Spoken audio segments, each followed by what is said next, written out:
بسم الله الرحمن الرحيم. الحمد لله رب العالمين، والصلاة والسلام على رسول الله سيدنا ونبينا محمد عليه الصلاة والسلام. والبشوين الصومالي دي أتمنى السلام يا أرتميلا كسكنتين با على الرحمن كالتوفيق هيدا وفتشيو كلي وضيقو علاد با كغيري جرتي مالمان ويصوي رجلين، لكن هو لقى بحي إن شاء الله تعالى هاتا نوح نبيسكا هيدون dee way iskala socotaanoo ciyaartu hadday bilaabmaysahay siyaasadda maanta meel fiican bay maraysaa. siyaasaddana waa loo baahanyay in sidaas oo kale gacmaha la isu qabsado. siyaasaddu sidaan horeba usoo sheegnay cadaawad maaha, nacayb maaha. hadaladii maanta barta ay ka jeedinayeen madaxweynayaashii hore ee soomaaliya haatanna maxamed khaliif abtiaad baan kuu salaamaya, haatanna ah musharaxiinta waa loo baahanyay in siyaasadda runtii dhinaca la isqabsado. ka soco saaxiib, anuu cidna ma joojiya hadaa kale oo ay soomaalidu haddii ilaahay ka dhigo ay ka gudubto waxyaabahan qof jacaylka iyo hebel jacayl iyo waxaasoo isbedelo sida dunida dee lagu daydo. maanta wax fiican baa hortalaa ka dhacay. sidoo kale hadalkii uu maalinta dhowta jeedinayay ninka la yidhaahdo senator Farole, dadka walaalayaal social mediaha ka hadla sidoo kale bar badan baa waalan, ha dhegeysanina.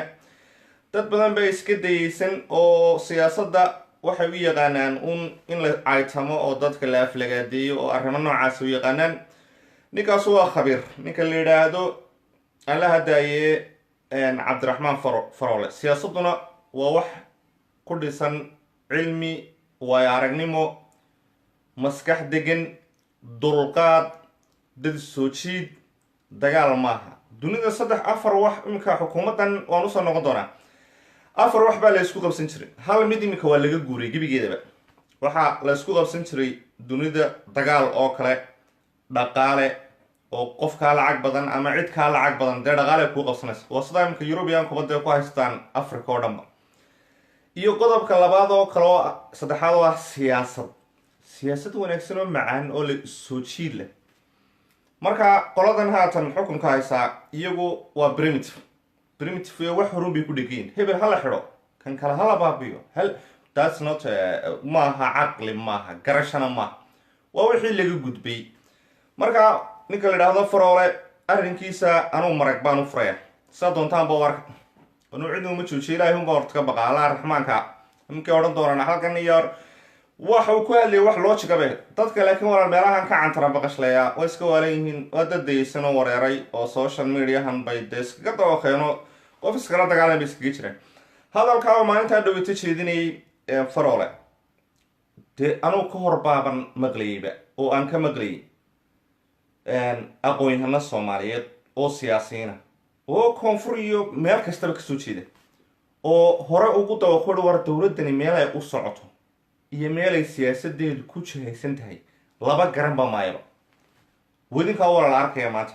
hadalkaa goortaan lahaa waa lasoo heli doonaa, igoola waa lasoo heli doonaa insha allahu tacala. arwaa barnaamijku baalka xaata iyo habeenadan iga xidhnaayo waa iska tasty un baan imika qaadayo, waayo caadi bu noqdo. qaar baa soo weeraray iska caadiyo, haddaan waxba laydiin soo qorin walaalayaal dhib ma jirtin oo macaa facebookii kaala soo dagaalamayaan oo dadkana caadiba maaha. markaa walaalayaal waxaa jira horta hadalkaa uu ku hadlayay he was right. ninka la yidhaahdo waxaa fahmi kara un khubaro unbaa fahmi karta, khubaro siyaasad meel alala meelay u jeedaan garanaysa. iminka qatar way isku dhaceen. dowladda qatar iyagaa markii horena hoos cararay oo dhuumasho dhabarku muuqdo ayay khilaafaadkii ka jiray khaliijka ayay toos ninkay Fahad Yaasin madaxtooyada dee fadhiya toos wuxuu ula saftay meesha la yidhaahdo qatar. dunidana waxaa jira waa la isdabagalaa, dowladuhu xifiltan baa ka dhexeeya. gebigeena waxa nagu dul dagaalamayba oo dagaalay nagu soo jeeyeen ba carbeed. maxaa inaga naga galay qatar iyo imaaraad dhexdhexaad ka ahaw sax ah. taas way saxsaneed farmaajo tii dhexdhexaad ka saxayd, laakiin markan dambe uu la safan yahay oo dhaqaalaha ka soo qaadanayo sirdoonnaa jira, warbixinada way isu gudbinayaan. dee imaaraadkuna iyaguna intaasoo millions bay kugu soo bixinayaan. dhinaca Ethiopia u soo mareen, meelo badan bay u soo mareen. haatan qatar shirkada ay share ku leedahay oo dowladda qatarna ay share ku leedahay oo Talyaaniga ayaa badii aynu ku murmaynay ee dee murankaba wax geliyey garan maaye soomaalidaasaa gelisay kuwiina koonfurta haddana wadaniinta iska dhigaa geliyay dee siyaasiyiintiina inkastoo dalkoo iska burbursan un dee la geliyey. marka walaale waa ku salaamaya dhammaantiin be. horta badda soomaaliya ma qaadan karto meesha la yidhaahdo allah mustacaan Kenya, waana la boobi karaa oo intaanaynu bilaa dee iska nahay nidaamkan iyo bilaa waxaan wareersan way dhacaysaa in dee lagu boobo. ilan waaba tano berbereba waa la boobo. Ethiopian baa percentage ku lahoo meesha la yidhaahdo boosaaso way ku leeyihin, waa la ysaga daba iman doonaa, maxkamadaha dunida ayna ku jiraan. laakiin maxay ka faa'iidaysanayaan siyaasiyiinta qallafsanee Soomaaliya ee iswada haysta, ee iswada eedeynaya, wada shisheeyaha, wada cararaya, ee midba midka kale mid dhaamaba aanad arkayninba. markaa maanta maxaa dhacay? halkii shidaalka adugu xidhmooyin shidaal ahoo ku jira halkaa aynu xuduudka ku leenahay, borderka ku leenahay Kenya, ee bal dowladdii iyagu ay shalay tawateen inaan nimankan siyaasadoodu saxayn. horta ilaahay waan idin wadi doonaa, nimankan niyo iska joogaan waqtigoodii ha iska dhamaystaan. laakiinse wixii laga filayay iyo waxay noqdeen waa aad bay u kala fogaatay, iyo waxay seekan dhigayeen, iyo xitaa khubro la taliyaal ma laha, siyaasiyiin caadiya ma aha, waa iska ciyaalun jaantaa rogan. dowladdii qatar warkaas waa xaqiiq, waa ogaan doontaan idinkuna way soo baxaysaa. maalmahan oo dhan nuxnuxda iyo guuxaas uu socday. qatar waxay shareholder ku tahay shirkad petroleum oo la yidhaahdo, magaceeda waan soo saxayaa hadhow caawan kusoo talagalay barnaamijka inaan caad usoo diyaariyo, oo ay sheer kule talyaaniya baa tiri shidaalkan soo badayna. war shidaalku waa meeshan kuwa muransanahay Kenya iyo Soomaaliya, maad ka joojiya. mee qatarna xaggaasaabay dee la soo safanaysaaba. bal haddaba madaxweyne farmaajo dhowr jeer buu la hadlay dowladda qatar iyo kan yar ee anigu basaas baan u aqaanaa Soomaali lagu soo habaaray, oo dadka Soomaali maalinba cid baa dumisay. nin la yidhaahdo Fahad Yaasino gebigiisuba jaajuusaba oo ma aan siyaasadba shaqaba ku lahayn, oo dee dad waa nin dowlado kale u shaqeynaya lagu haddana Soomaali buu jooga. waxaas oo dhan oo duufaanaa ku kiciye weeyaan. marka halkaasay sheekadu maraysaa. qatar xaggaasay lasoo safatayba iyo Kenya, waa qatartii hadda aad ogeedin. imaaraadkina waa kii Ethiopia noo soo dhex maray ummadda iyo Soomaali. halkan oo baa idinkana inta afar social mediahan ka hadla oo lacag yar iyo qaarna la soo siiyo sandareero yar, oo aan waxdiidi oqon, oo aan garasho dheer lahayn, oo dad ku programiyeen dadkii Soomaaliya soo dumiyey ee qaranka Soomaaliya inagoo walaalaa Soomaalida walaalaataba dad rag bay naga dumiyey, oo ku dumiyey ficilo xun iyo hebel ha la xidho ha la dilo, cadaawad may korin. bili aadanku da-doo qura maaha walaaleel, waayo aragnimo u kordha. da-du waa nambaro, waa numbers 40 50 60 wallaahi 70 facebookay ku jiraan, magacyadooda sawirooda way qariyaan. waa habaarqabayaal dhiig bay soo cabeeno, caadiba maahaba, maba oo golaba waxa wanaagsan iyo suimaatinka iyo walaaltinimada. war xoog yaa isku qabsan karaa Soomaali? miyay xoog isku qabsan kartaa? waa maya. meel ay joogaan dunida wax la isku qabsadaa siyaasad wanaagsan iyo kalgacal iyo soo dhaweyn ayaa la isku qabsadaa. qaran dumis, qaran managa qaran baa. horta qaran maxaa la yidhaahdaa? waa waxyaabaha wala xitaa aan ka yaamar hor dadkan malaa way falayin, dacaadima maahaba. waa dadku soo kula hor dadkan way waalayin oo dad daymiir qaba maaha. waxay koranayaan hebel waa qaran dumis, oo qarankii baa jira. sotan Somaliland halkaas qarankii kala badho barmaqay caasimadii labaad ee Soomaaliya, dhulkan dhanimada Soomaaliya ahayn mayna maqlayn. miyaanay xuduudahaaga iyo diyaarada iska soo galayn oo aanay dad ku duqeynayn, oo dad masaakiin oo shabeellada hoose shabeellada dhexe jooga miyaanay diyaarada soo galayn? miyaanay badahaagii dowlado kaleba iska haysan? qaranka maxaa la yidhahdaa? qaranku afkun qaran ha ka odhanina. qarannimadu waa inuu dalkaasu xuduudiisa, hadday tahay taawada ee cirka tahay iyo ta dhulka iyo ta badaha, waa intaba uun gacantiisa ay ku jirto ay sugan tahay. maalin dhoweyto diyaaradda imaaraadaba waxay soo galaysay, waa beenta inoo sheegaan walaale. allaniyo nimankani dadka malaa way faleen. anigu horta falku way qaban waayo, waan kasoo booday walaalayaal, waxba ima qabanayaan. waayo markaad wallaahi iska ammaana ayaga noqotee ninaas ammaane waa iska dee wax kale. markaad iska daacad tahay ku qaban maysa dee caqligaagan saliimkaabaa diidayo, garashada nin baa diidaysaba. waa nimanka maalin dhexdaas soo inaguma idhaahdaan hawada Soomaaliya anaa koontaroloo soo gal diyaaraddii. bal su-aal quraan weydiinaya si cilmiyana, kuwiina jaahiliintaana iska raali ahaado iskaga daawada oo horta xaafadihiina iyo laptopyada iyo googleka iyo waxbarta oo meelaha ka soo baadha diyaaradii khaaska ahayd ee musabixi usoo diran imaaraadku miyaanay hawada soomaaliya soo galin hawada soomaaliya yaa maamula miyaan intaasu kasoo degin miyaan tii doontaa aanay kasoo degi karin dhulka soomaaliyeed markaa sideebaad sovereigntigaaga iyo qarankaagu uu u buuxaa maadaama diyaarad special ahoo weliba gaar ahoo cidna aan amar ka soo qaadan ay lagu soo dirayo soo galayso waxaasoo dhan maxaa lagu hagaajin karaa daba xalku muxuu yihi halka soo raaciya bay kodhanayaan halka annagaa raacinayna waana dhegaysanayndii xalku wuxuu ku dhex jiraa soomaalida gudaheeda heshiisa in layska daayo qabyaaladan wax 4.5 waa qabyaalad waa run wax waa laysku soo doortay laakiin in 4.5 kii lagu taagnaado dee maaha oo halkii laga sii wado inay weliba xafiiska madaxtooyada ka socota maaha hadhow baan in yar kadib baan idiin soo dhigaya bal iminka in yaro laahdo cali yaasin war noocii aan beriga uga cararay biljman kur war waxaan dee waa qabyaaladistayaal cali yaasin baa la idhahdaa madaxweynaha waa la xaafadiisa wuu arkayaa halkaas baa uu wax kusoo qoraya haatan ra-iisul wasaaraha iyo madaxweynaha dee waa isku team walow madaxweynuhu political figure isagu uu inoo keenay prime minister halkaas wuxuu ku aflagaadeynaya oo ku maagayaaba ra-iisul wasaare anigu lama kala safni laakiin waxaan la yaabanaya bal caqligaa sheega qof dagaal baa lagu soo qaadaya maba ogolaba qof wax u sheegi kara iyo aragtitooda ka yara gedisanba waayo qofkana dalku kula leeyay dunida aragtiyada kala duwan ayaa la qaataa waata dunidu muranto xisbiyada iyo dadku waa kuwa murmeen waayo murankaa waxa ku dhex jira wax wanaagsan baa kasoo baxa in la isqabtaan laakiin haddii la idhahdo qaranka dee dowladda cid gaara iyo dhulka cid gaara ma yeelan karto calanka cid gaara ma laha dhulka cid gaara ma laha waa wax ummadda oo dhan ka wada dhexeeyo common ah oo si qurux badan in looga wada doodo loo baahan yahay taasun baana saxlug laakiin dictatornimo iyo keligi talisnimo waa wuxuu soomaali dumiye waa waxa uu maanta ka hadlayay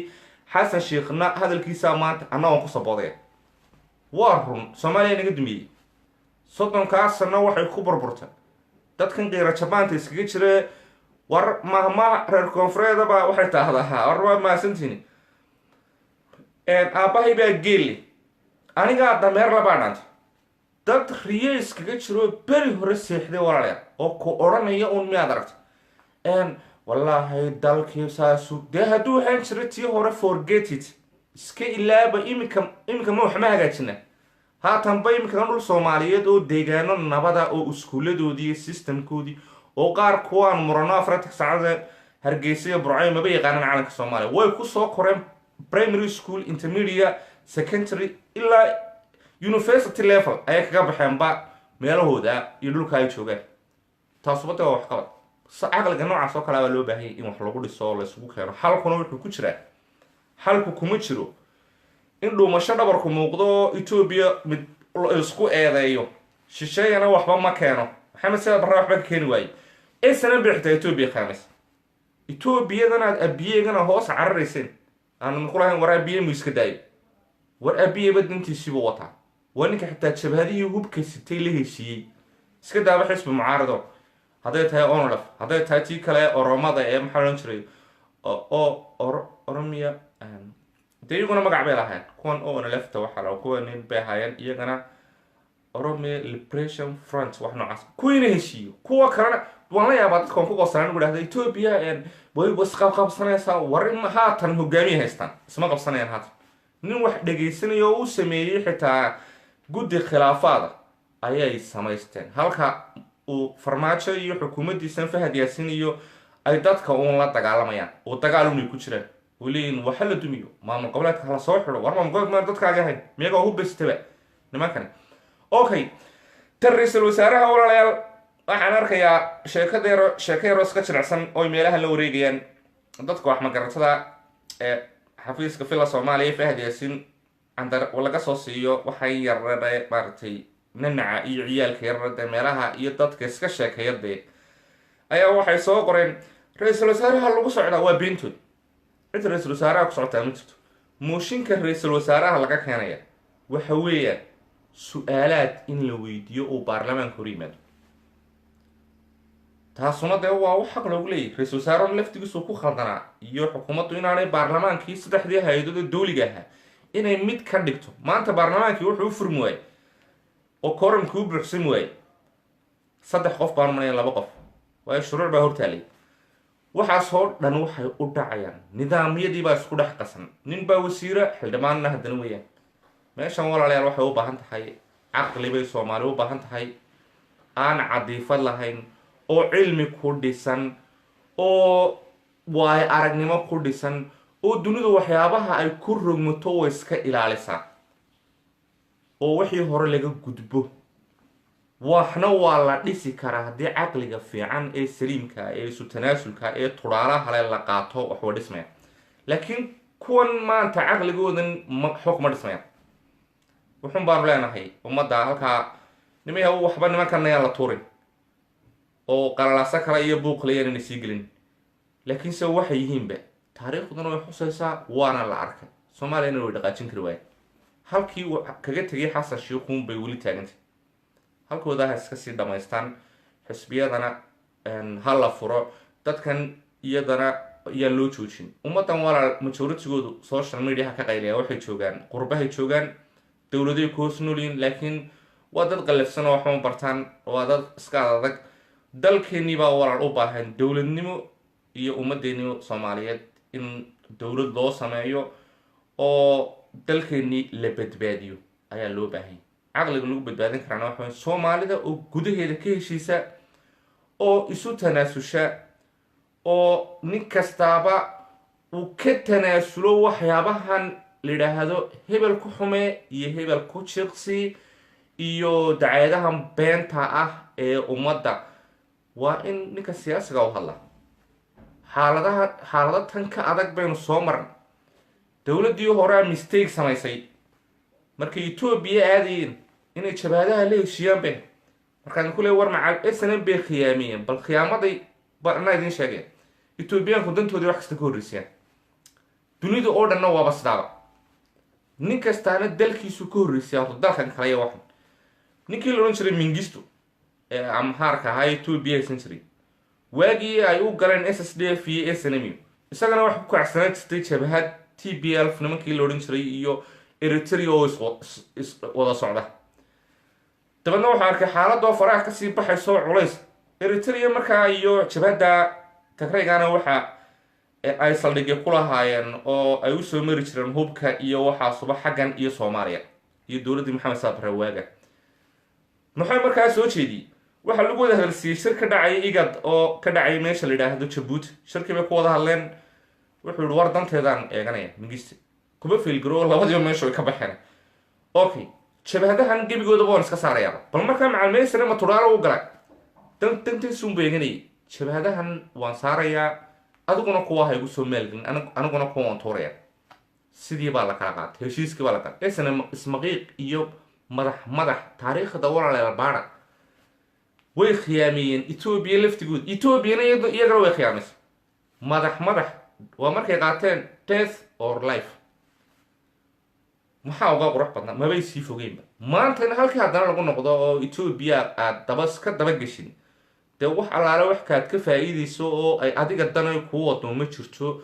nimankaa halkaa an waxa ma idhaahdo way isku khasbiyin kuwa garab Soomaaliyeedna way waayeen. nimanka anagoo nolof iyo dadka halkaa degan ee Soomaaliyeed way aragnimadooda iyo caqligoodana way qabaan. wuxuun baan idhahdaa war inay leeyihiin meesha kasoo daaya inay leydinkeedan ma xidhna.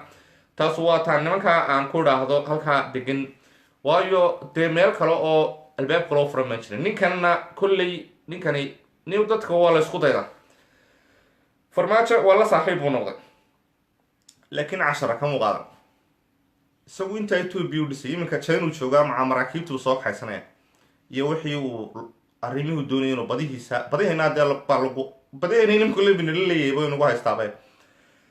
Ethiopia oo dhan saasuu isugu tolay. waa ka on la heshiiyey. waa kan farmaajo inuu la heshiin kar laay. nin halkaa ka hadlayo bartaas ka qaylinaya sidaas oo kale oo aan hubeysidano maxaa Sheekh Maxamed ha noqdo oo masaar jawaasiis lagu kicinaya. maxamed magaalada oo Soomaaliya ma degana ma Soomaaliya maaha ma wuxuu ka yimi ma China ka yimi mise Japan buu ka yimi. ninka ma reer Muqdisho ahayn.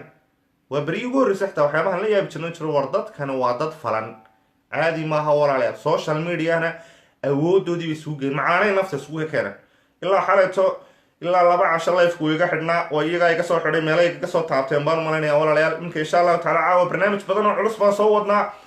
dadkan fashilkoodana caawa walaal haddii ilaahay ka dhigo iyo duufaanada ku kacsan iyo dee waxa iskaga kacsanaadaane haatan waxaad moodaa inay soo yara weliba war iskuga kala qaadina. anagu madaxweynaha iyo ra-iisul wasaaraha, madaxweynaha ayaa keenay ra-iisul wasaaraha waa shaka jaban oo daciif ah, waayo isaga executive powerka isagaa leh.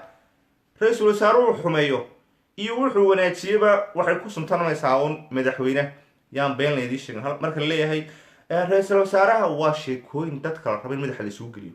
ciidana prime ministerka xilligan uma socoto, laakiin siyaasadoodan qalloocda ee xagga sare ka qalloocday, madaxtooyada ka qalloocday ayaa la wada arkaya. runta ha ogolaadaan, ha dhegaystaan senatarada, kuwa reer garoowe ha dhegaystaan, runaa la isu sheego oo beentan haynaga daayaan faraha badan ee dadka ugu soo celinayaan odhanayaan gebigoodaba waa markii ugu horreysay sidana dhacday. waayo waxay masaxayaan, hore waanigii kelmadda odhan jira, waxay masaxayaan wixii in la carto lasoo wadi. miyaan in la carto soomaali maalinba wax kusoo darayn cabdiqaasim lagu soo dooran? miyaan allaha u naxariistay cabdilaahi yuusuf wax kastaaba ha dhacan?